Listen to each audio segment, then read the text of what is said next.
20 जनवरी के बाद जो ट्रंप इंतज़ामिया आने वाली है उसकी पाकिस्तान पॉलिसी क्या होगी।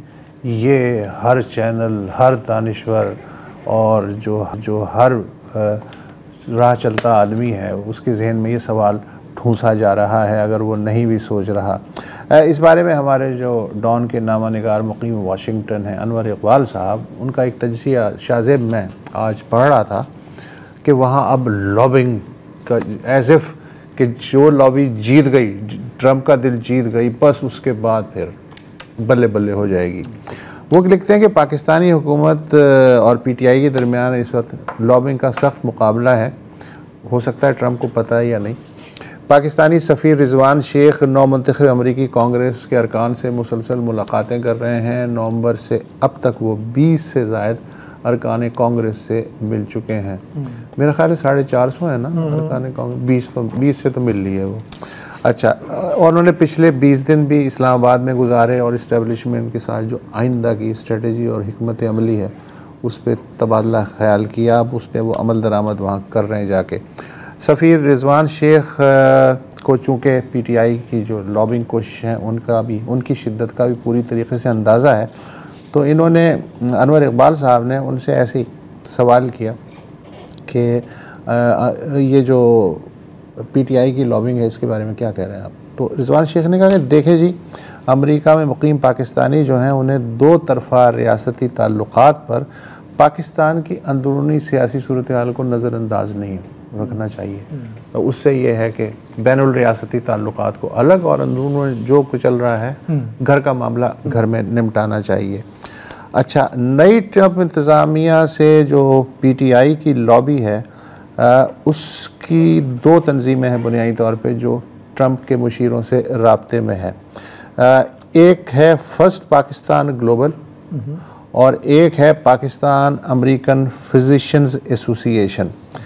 दोनों तंजीमों ने ट्रंप साहब की जो 20 जनवरी को हल्फ बर्दारी की तकरीब है उसके बाद अरकान कांग्रेस की ब्रीफिंग के लिए एक खुसूसी सेशन का एहतमाम किया है।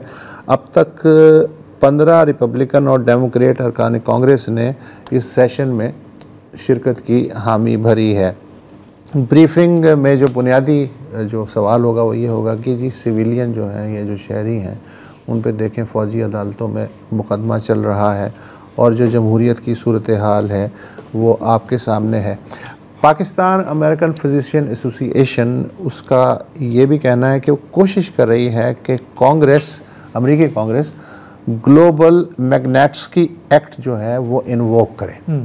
इसके तहत ऐसे इंडिविजुअल्स जो ह्यूमन राइट्स वायलेशन में मुलव्वस हों उन पे इंडिविजुअली पाबंदी न लगाई जा सकती हैं अमेरिका की तरफ से।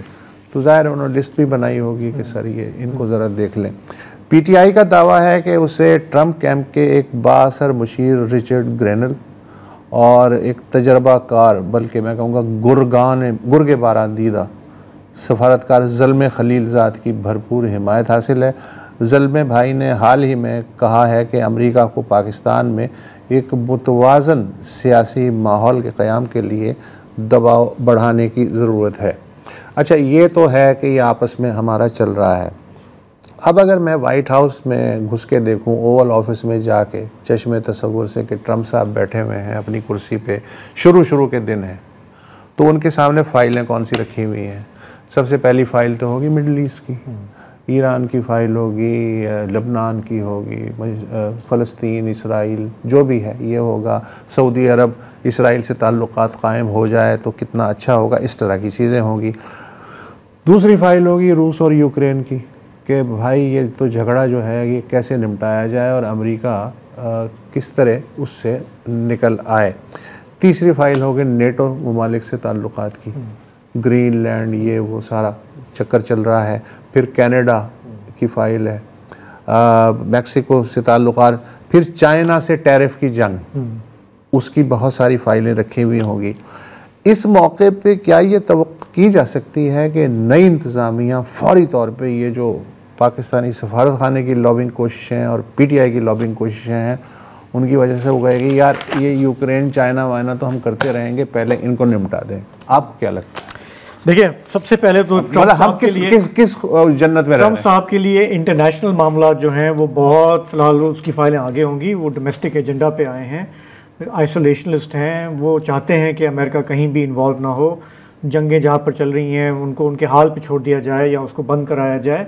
तो पाकिस्तान तो एक कोने में पड़ा हुआ है। हमारे पीटीआई वाले भाई अपनी पूरी कोशिश कर लें। वो एक जमहूरी मुल्क में रहते हैं, उन्हें लॉबिंग का पूरा हक हासिल है। पैसा भी चलाना चाहते हैं तो भले चलाएं।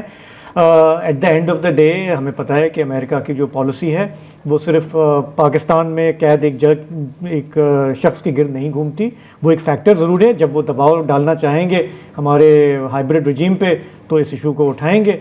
लेकिन अगर हमारी हाइब्रिड रजीम उनके साथ ठीक चल रही है, मामला ठीक है, तो बस वो उसको इग्नोर करेंगे। तो नहीं, ये तो आपने एक साइड की बात बतानी कि पीटीआई कुछ भी कर ले तो रियासती ताल्लुकात इस तरह तो नहीं मोड़ होते। लेकिन ये जो अमरीकी सफ़ीर हैं, ये भी पाकिस्तान में के जो सफ़ीर हैं अमरीका में, शेख साहब, ये भी बहुत हैं। तो ये किस बात पे कायल करने की कोशिश कर रहे होंगे आपके ख्याल में ट्रम्प इंतज़ामिया? देखिए, वो फायर फाइटिंग ही कर सकते हैं वहाँ पे, क्योंकि इस वक्त जो भी कैंपेनिंग कह लें, मैं प्रोपेगेंडा मतलब कहीं ऐसा तो नहीं है कि चाइना के साथ जो बड़ी लड़ाई है उसकी तपिश से बचने नहीं। देखिए, वहाँ पे कुछ आपके कांग्रेसमैन हैं जो ज़ाहिर है कि वो फंडिंग वगैरह लेते हैं, आपके बयान दे देंगे, आपके हक में ट्वीट दे देंगे, आपके डिनर्स पे, लंचेस पे वो आ जाएंगे।